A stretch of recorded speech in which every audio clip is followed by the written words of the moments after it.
Winston Churchill, renowned for resilience, leadership, and an indomitable spirit. But beyond the battlefield and political stage, Churchill was a man of remarkable personal style. His tastes, as carefully curated as his speeches, helped craft his powerful persona and left an indelible mark on British culture. Hi, I'm Kirby Allison, and in this new series, we're going to take a closer look at one of history's most compelling and stylish figures, Winston Churchill. Churchill once quipped, "My tastes are simple. I'm easily satisfied with the best." On what is the 150th anniversary of his birth, we embark on a journey to explore what these tastes reveal about the man behind the legend and how they helped shape the British icon we remember today.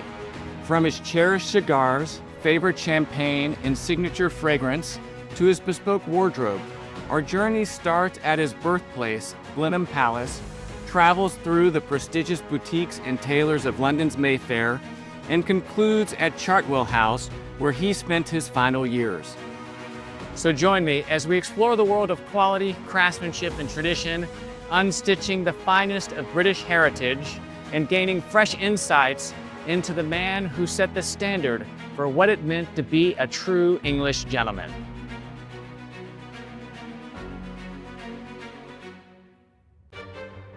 In the heart of London, on St. James's Street, just a short walk away from St. James's Palace, stands a tobacconist with a reputation as distinguished as the man who frequented it, Winston Churchill. Since 1787, J.J. Fox has been a destination for those who appreciate the finest cigars, and Churchill, of course, was no exception. He wasn't just a customer, he was a connoisseur, a man who made cigars a part of his identity and a symbol of his unbreakable spirit. No exploration into the life of Winston Churchill would be complete without an examination of his love affair with cigars. I'm thrilled to step into J.J. Fox to unearth Churchill's lifelong love with the world of fine Habano cigars. Nick. Kirby. Yeah, thank you so much for having me. It's a pleasure to have you. And it's always an honor to be back here at J.J. Fox, of course, having the distinction as the oldest cigar merchant in the world in continuous operation on its original premises. I mean, it's really profound to think about just the history of Cuban cigars, Havana cigars, and cigar culture J.J. Fox has been a part of. 227 years of history. Since our opening in 1787, we've remained on these premises as a retailer of fine cigars. And to this date, we have virtually every Cuban cigar on the entire portfolio, an extensive range of New World cigars, a sampling lounge of which to enjoy them in, and even an on-deck museum to show off some of our history. Yeah, well, I mean, it really underscores how J.J. Fox in and of itself is a museum. I mean, I know that downstairs you have an actual cigar museum, but just even here on the shop floor, whenever you walk in, you really feel as someone that loves cigars such as I do, that you are a part of history. And you really are. You know you're somewhere special. You never truly get used to how this place feels. Yeah. Well, of course, one of the reasons that we're here is because of perhaps one of your most prominent clients, and that is Winston Churchill. I mean, this is a man who was a true icon of the 20th century. Of course, not just for the role that he played during World War II of literally saving the West, but as a man that was unapologetic in his indulgence of the finer things. And cigars were as much of a part of that fabric as was the champagne and the clothing. Absolutely.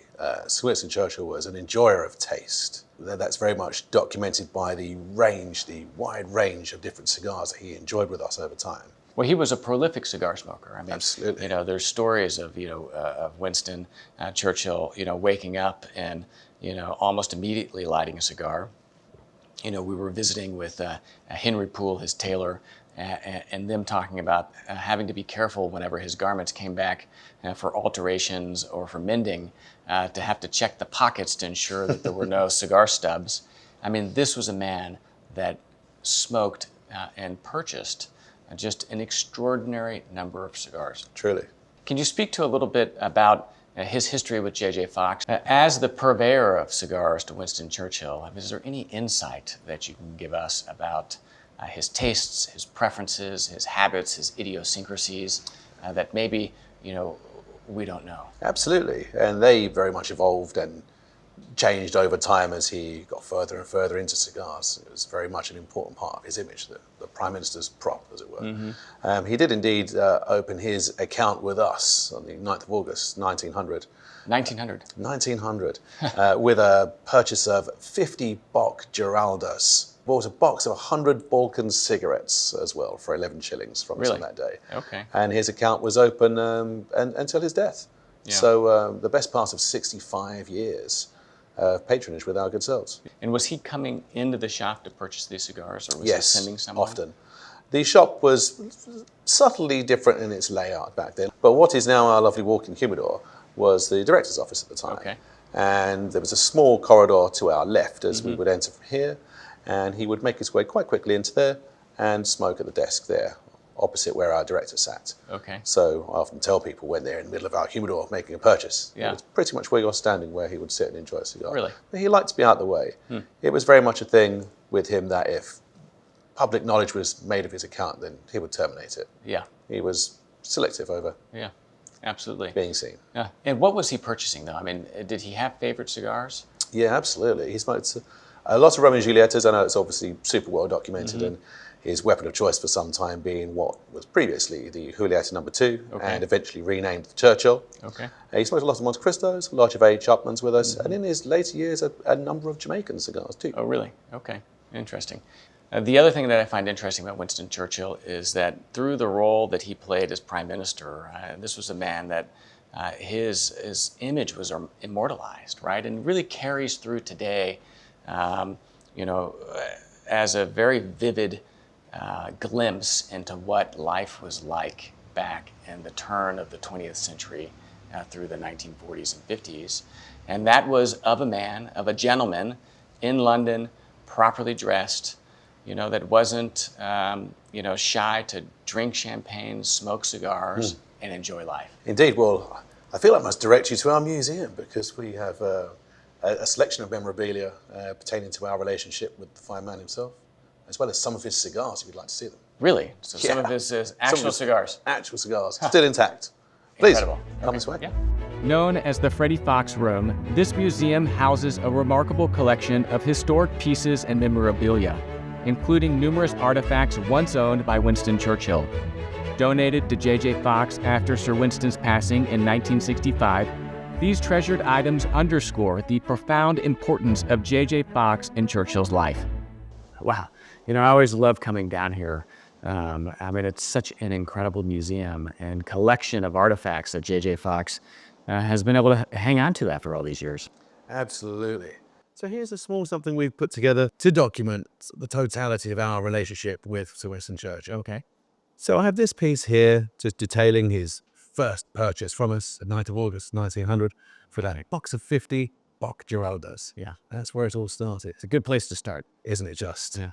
Absolutely. So detailing that here, all the way through to his last order placed the 23rd of December, 1964. Wow. So mere weeks before his death. Wow, that's incredible. So, 64 years of purchasing, Unbelievable. cigars from J.J. Fox. And to this day, we even have some of Sir Winston's cigars. Really intact. Okay. Just over here. Huh.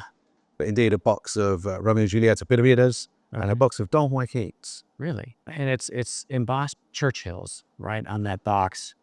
At what point, did Havana start calling cigars Churchills? Not long after the Second World War. Okay. As until before then, they were always referred to as a Julieta No. 2. Okay, like a double Corona. Almost, yeah, just a touch shorter and not quite ringade. So whereas your double Coronas, 7 5/8 with a 49, these were 7 inches long, 47 ringade. Okay. But until this day, everyone calls them Churchill. Yes. And here, of course, we have the great man's chair. Ah. This used to be upstairs, but now it lives in our museum. Okay. You've walked in his footsteps. You can even sit in his seat, Really? where he would often be smoking a cigar, whether he be having the briefest bit of downtime as such a busy man, or waiting for one of his orders to come. Please, I invite you to. Wow. Take a seat. Wow. Literally sitting in history right here. Absolutely. And here, of course, we have the Churchill ledger itself. Huh. And what's the date of this ledger? Because I would imagine that, he had pages and pages and pages of, orders in the ledger book. Well and truly. There's a lot, as you can imagine, so we've made a point of just displaying the first and last. Interestingly, these last purchases, all the way from March the 6th until the end of December 1964, virtually entirely Romeo and Julietas, Okay. 50s and 25s, various vitolas. But the Romeo and Juliet at Churchill was in fact the authentic cigar of that time that he was smoking, whereas the wide Churchill and the short Churchill are kind of new variations. But whenever you're smoking a Romeo and Juliet at Churchill, in some ways you're smoking the same cigar that Winston Churchill perhaps was even smoking in this photograph. That very cigar. Yeah. I suggest we try one. Well, I was hoping you would ask, so Let's do it. thank you. Churchill's relationship with J.J. Fox began early in his political career. He had a particular fondness for the Romeo and Julieta brand, specifically the Julieta No. 2, which became his signature choice throughout his life. I'm honored to have been invited to sit here in the historic cigar lounge at J.J. Fox and enjoy this very cigar, experiencing a piece of the tradition Churchill so loved.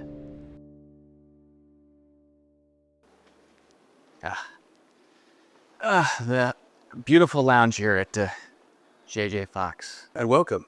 So here we have the Romeo and Juliet Churchill, the cigar synonymous with Winston Churchill. Amazing. Churchill was certainly a man that knew how to enjoy the finer things in life. To be able to do this, kind of reflecting on, Winston Churchill, a man so iconic, right? Larger than life, but a man that also knew the finer pleasures that he enjoyed. Couldn't agree more. Allow me to cast and learn that for you. Wow, that'd be an honor. Thank you. Certainly welcome. Yeah.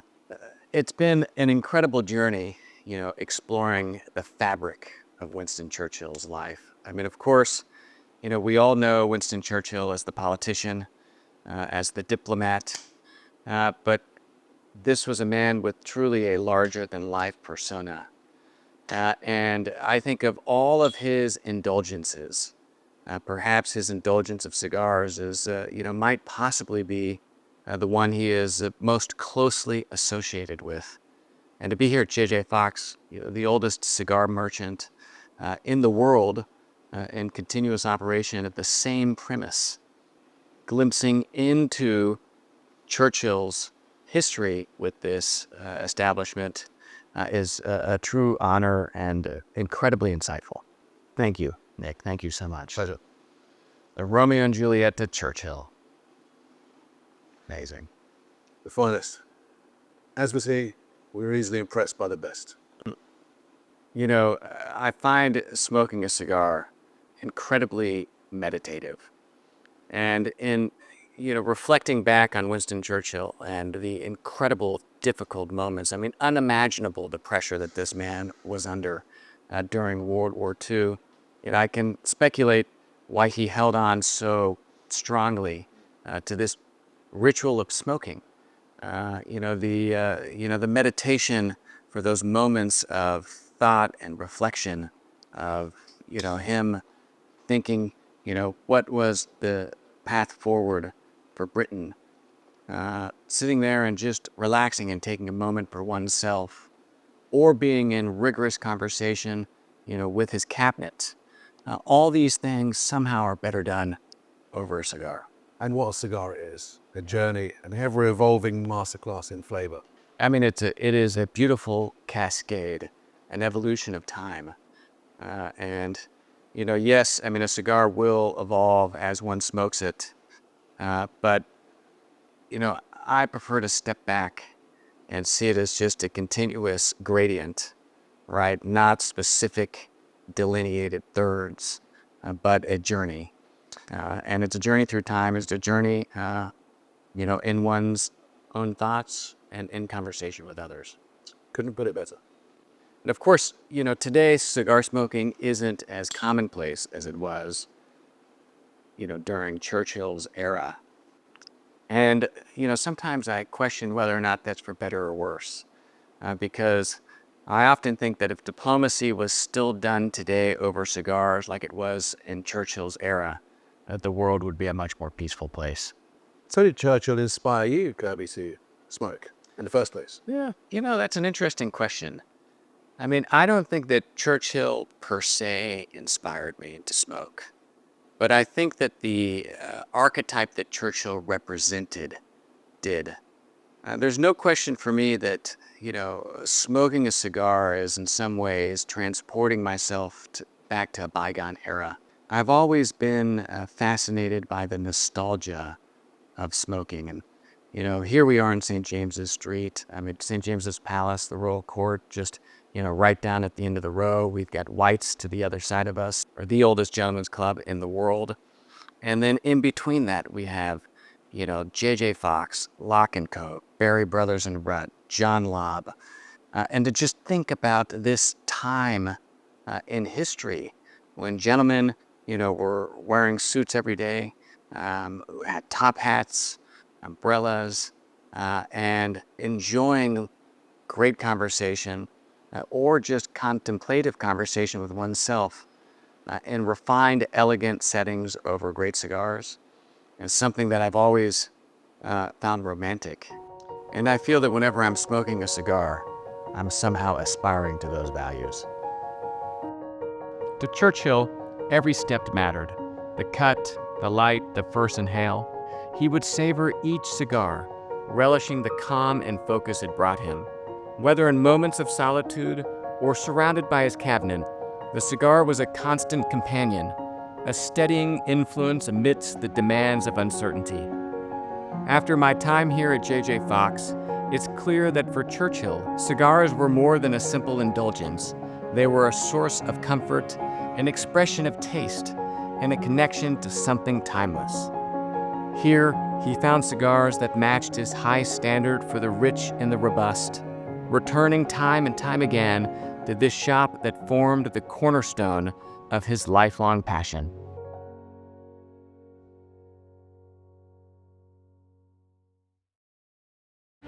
After a wonderful time at J.J. Fox, I'm now leaving London's Mayfair, heading into the beautiful English countryside to one of Sir Winston's favorite places. Nestled in the idyllic hills of Kent, Chartwell was more than just a home for Winston Churchill. It was a retreat, a source of inspiration, and a reflection of his taste for the best in life. Just as he sought out the finest tailors and purveyors in Mayfair, here he surrounded himself with beauty, from the elegant architecture of his home to the gardens he shaped with his own hands.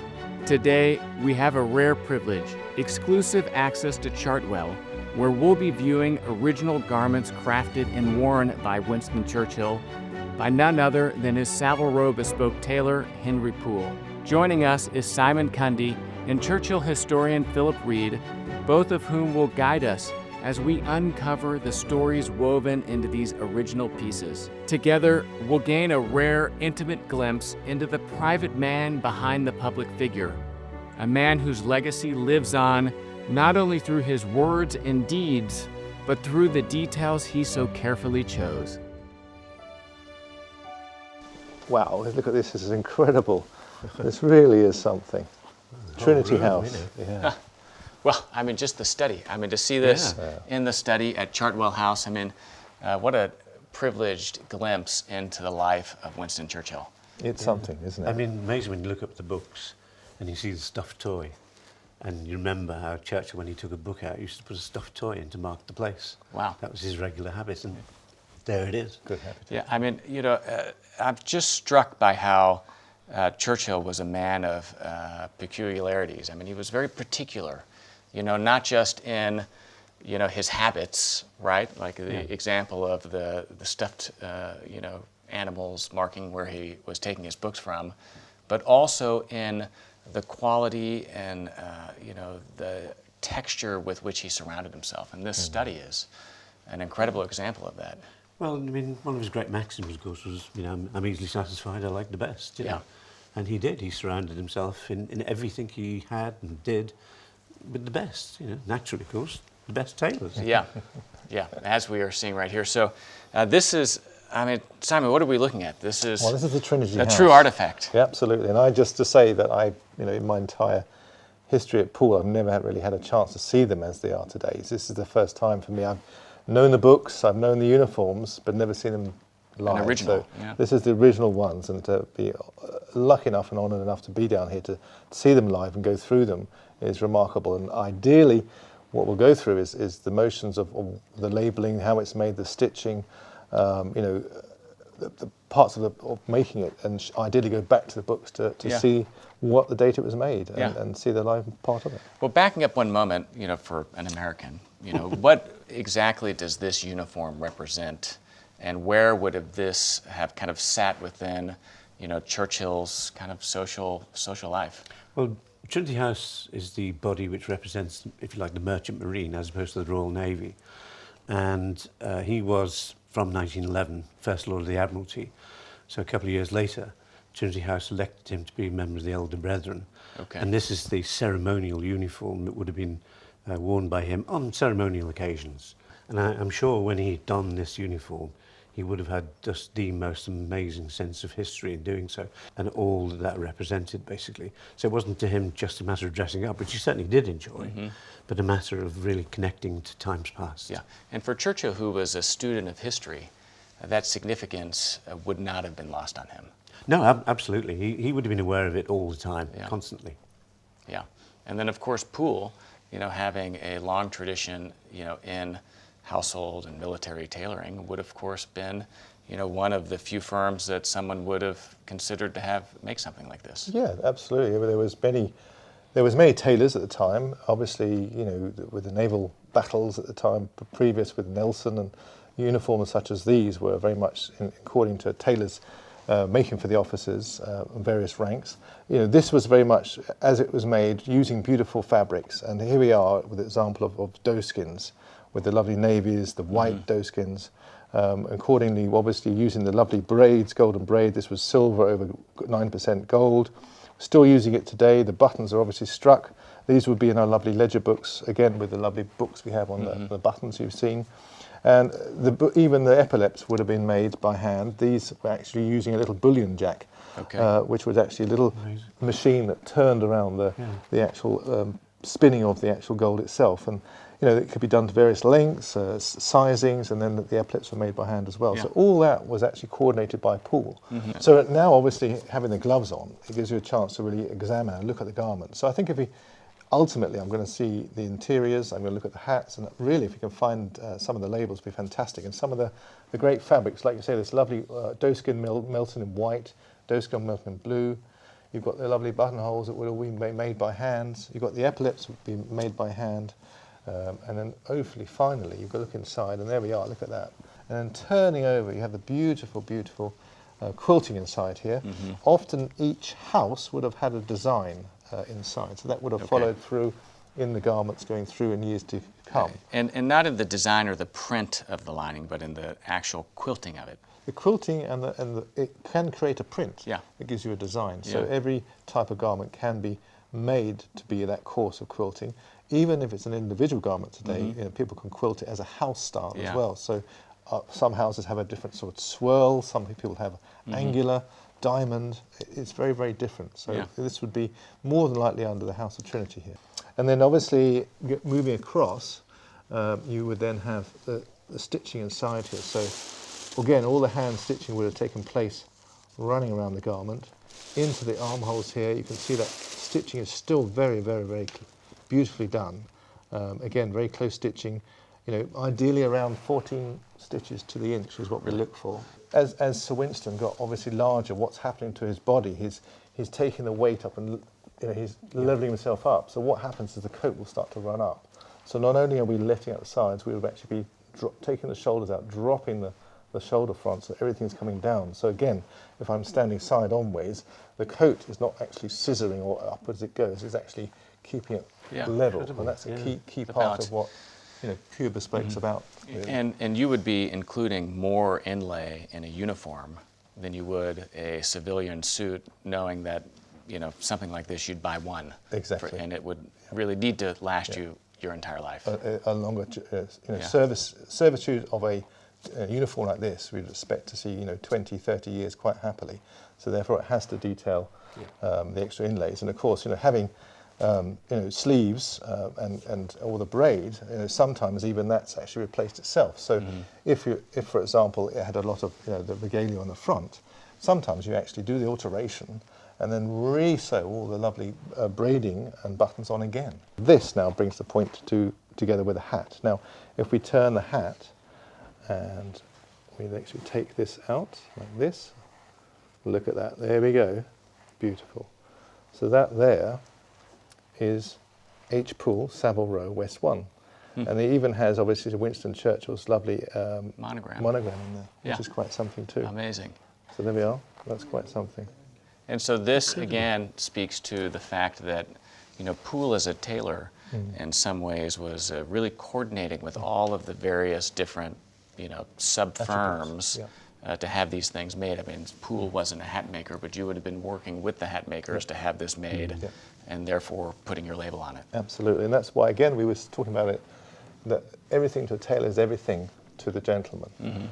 And that means to say his way of life, how to wear it, how to hold it, how to present, and having this kind of ability to all these servitudes of these various companies, going back to their knowledge as well, to make them still at that point and today as well, gives people like Henry Poole a special note in today's history. Yeah, absolutely. Churchill was always aware of how he was in the public eye.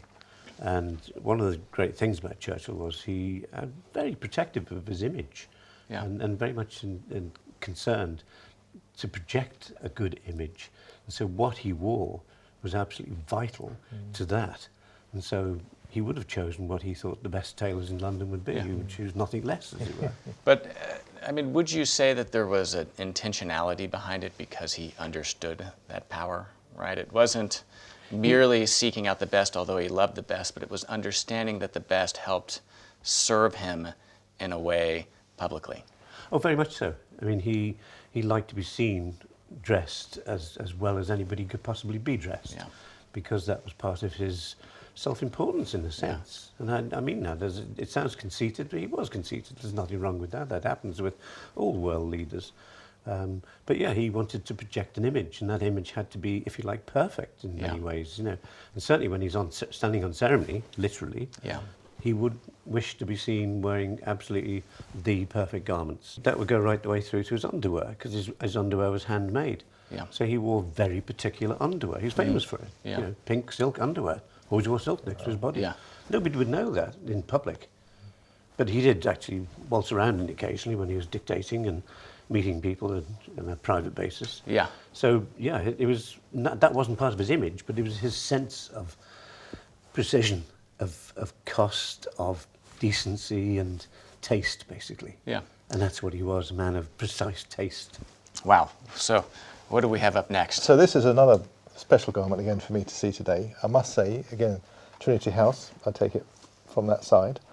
Worn a little bit differently, I would think. I mean, in a less official capacity, because it's what you would call naval undress, so it wouldn't be worn on ceremonial occasions, but he liked to be seen in a uniform, and he was, of course, for a long time, twice in his life, First Lord of the Admiralty, but he had no naval rank. He had an honorary rank in the Army, in the Air Force, but not in the Navy, oddly enough. And so this was his sort of response to that, in a sense. So he cherished his naval connections, and this really flaunted them in a way. This, for me, is the classic sort of reefer style, eight button front. You can still see the lovely Trinity buttons running through the course here. Because he did serve in the Army, the British. He served in the Army for a very long time, and in any number of campaigns. And so each of those campaigns would be given a medal, and instead of wearing a medal, you'd wear a little colour. And that's what that denotes, basically. And on the previous garment, we saw, the hookings for the ribbons on which the medals or the plaques would have been hung on, right? And then here we see, the more, I guess, day-to-day counterpart of the medals, which are the colours. Well, you wouldn't wear medals with this, and you certainly wouldn't wear medals with ribbons, whereas that one is a ceremonial thing. With that, you would wear medals. Where are your medals? That's why those little stitches are for, basically, to pin them on, So here in this garment, we can actually see the Poole label, which is lovely to see. I think in the previous label, or sometimes the labels are rather worn. So when we come to repairs in those days, the label was not seen as something of prominence. But now, today, it's all about the labels. So you can see inside here it is labeled. It's still got the lovely hook. You've got the lovely twill lining here inside, and much the same thing inside the armholes with the beautiful stitching inside here, keeping it together. What's lovely is obviously seeing here is the trousers with a little fob pocket inside here. We've got the brace buttons on the outside. Very, very heavy fabric. I mean, it's really must be about 32-ounce, serge finish here, maybe even more, maybe a 35 weight. Wow. Durability. You can see it's worn. And going back to Poole and its tradition of bespoke tailoring, I mean, just look at the shape in the waistband. I mean, that's exceptional. These would be for what Americans would call suspenders, by the way. Yeah. Yes. But you see the shape on that, like you say, Kirby. You've got a high back and almost a dipping at the front here, because obviously the stomach was obviously quite large. So the shape of that contour is quite something in itself. And then obviously turning it over, you have the famous Henry Poole lining, which is really a denote to our house of Henry Poole designing this, and it still stands today. When he was around in the 1800s, every house had their own true colour that stood inside the sleeves, the waistband skirtings, and of course the waistcoat itself.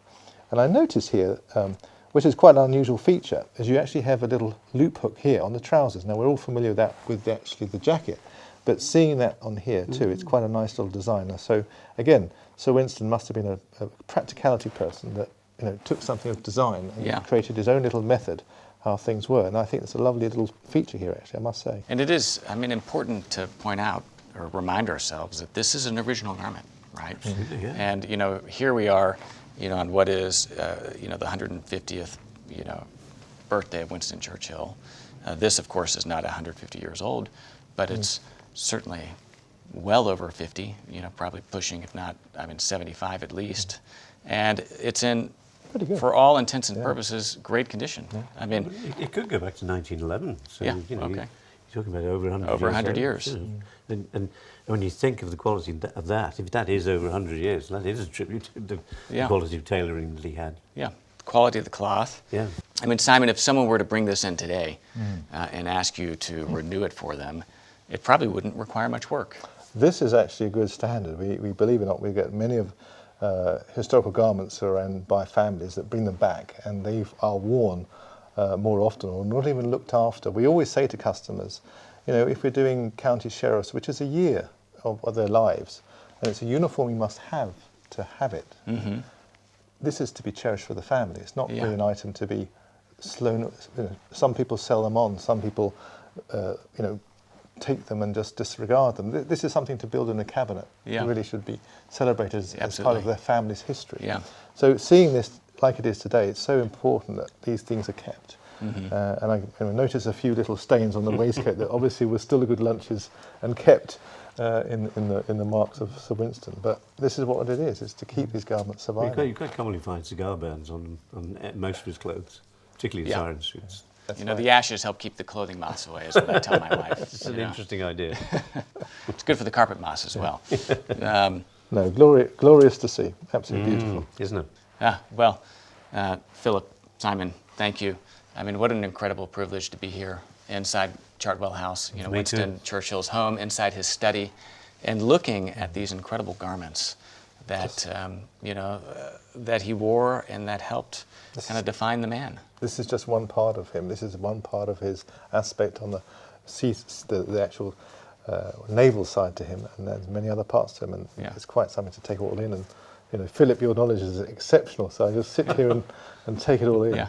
Well, I absolutely am in awe looking at the uniforms, because I think they're such works of art, basically. They're such works of absolute precision. And knowing how Churchill was a very precise man, you can see why he used Henry Poole. Who else would he use? Thank you. Thank you. Thank you. Winston Churchill once said, "A day away from Chartwell is a day wasted." For him, this estate was far more than a residence. It was a retreat, a source of inspiration, and a reflection of his taste for life's finer pleasures. Today, Chartwell stands as a living testament to Churchill's life and legacy. Preserved with care by the National Trust, It invites us to step into his world, to walk through his study, and to experience the sanctuary he cherished. In every room, in every garden path, we find traces of a man whose unapologetic appreciation for quality and tradition extended to the place that he called home. Chartwell remains a testament to his life, a legacy of a man whose heart lay within the walls and who found solace in the beauty he cultivated here.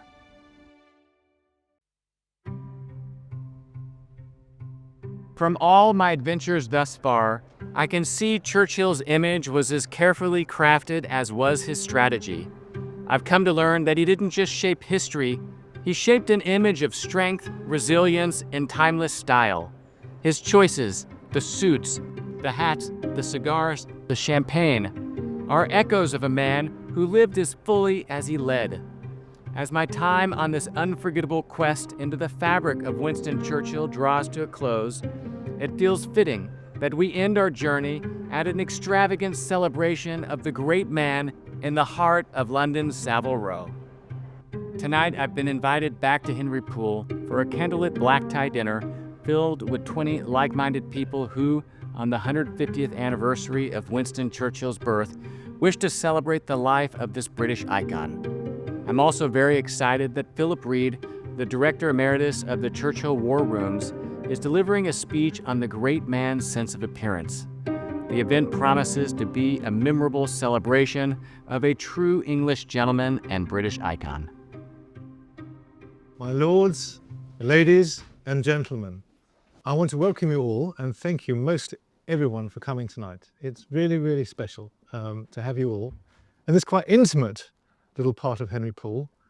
And the rule is black tie, dresses, and smokers. So thank you all for making the effort tonight. There's a lot of families here that are special to Poole.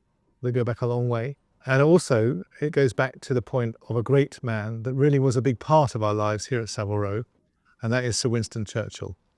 So we're here celebrating 150 years to his birth next month. So on that note, I wanted to tell a little bit about the man. So he came to us in 1905. The confidence was that I think that my great uncle and my grandfather gave him, and that he would be rest assured that he would have the best dressed, the valued, the long-term appreciation to be holding the events that he was faced in the world. So we maintained that. We saw that through with his years, good and bad years, right up to the day of the coronation with Her Majesty Queen Elizabeth, where he was very much drawn to the fact of being well dressed at that point, right up to the days when she became queen. So this is an opportunity to celebrate history, family, and great wine, great drinks, great champagne.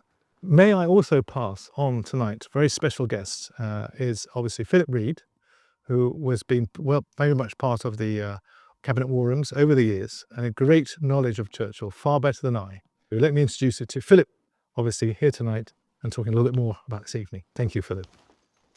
Nice.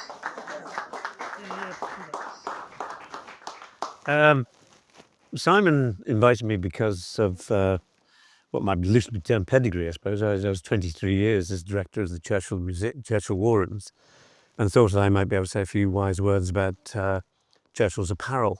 If you talk to anybody who has an interest in Churchill, they'll tell you that the man's easily satisfied, he likes the best. And he did. And he put in his whole life was spent that way. And so if he's going to choose a tailor, Henry Poole is an obvious one to choose, basically. And so he did. And so the uniforms and the items of clothing you'll see as you go around, and the few that I'll mention as well, are really Henry Poole items. So he's a man who, he left nothing to chance. He liked everything to be absolutely correct. And you see that in the uniforms as well. And the other thing you get from anybody who knows anything about Churchill, he talked about him in relation to his clothes. They say, oh gosh, he loved dressing up. And he did. And he had so many officers of state and others that came with uniforms, as you'll see as we go around. He had a wonderful time, and you look at these uniforms tonight and you think, woof. And they're so elaborate. So we're going to walk down there and have a look at a couple of pictures, a couple of items on the way, and then I'm going to jabber on about whatever comes next. So follow me. This is what's commonly known as British warm. Very aptly called, actually, because it's extremely warm. It was worn by officers since the First World War. And you imagine when you're in the trenches, the British war would be extremely useful, you know. And Churchill, as practically every officer, had his own wardrobe as well as his own supply of alcohol and food sent to him on a regular basis. But he would have had his British warm, and this is his British warm. The most famous picture of him wearing it is this, of course, which is at the Yalta Conference. And there he is on the left. I think he's got a cigar in hand. If he didn't, he would normally have had. Roosevelt looking slightly ailing, and Stalin. Churchill was, of course, First Lord of the Admiralty, which is why he actually was representing the Trinity House, which is the trade element, if you like, as opposed to the Navy, which I find interesting as well, because it's sort of like Churchill trying to be man of the people again, you know. So he's representing the Merchant Marine, not the Royal Navy. But there he is on going to meet the president, wearing his really slightly casual sort of gear. You know, you think for a president he might have dressed up a bit, but no, that was the way Churchill was. You know, he liked to sort of be his own man, as it were. You know, and there's a famous picture of him building the wall at Chartwell, wearing his taking a great big Homburg hat. And the picture could never have been taken without his strict permission. In other words, he wanted people to think of him as a man who's capable of getting his hands dirty, physically and metaphorically. But then, of course, you come to these ceremonial uniforms, and this is where he's a Privy Councillor. And he was a Privy Councillor really for most of his political career, because if you're a senior politician, you naturally become a Privy Councillor, which is it's a difficult body to describe the nature and purpose of, but it is essentially the king's direct connection, or the king or queen's direct connection to government. And they meet every week or so, but only in small numbers. There's actually about 700 or 800 members now. This is the sort of uniform you'd wear on what you might call state occasions. So maybe a state visit by somebody, state opening in Parliament. But when you look at it, it is so elaborate. And when you see it, you know, you just think the workmanship that's gone into it. And here, right in front of you, you've got the archives, the ledgers, which show who bought what, when, how much they paid. And Churchill features in there pretty regularly till, 1940? I was asked yesterday, you know, where did he get this sort of tradition from? But of course, you know, he grew up in a family that everything was handmade. You just did. And he kept that with him through the rest of his life, basically. And when I was thinking about this, I was thinking how to start.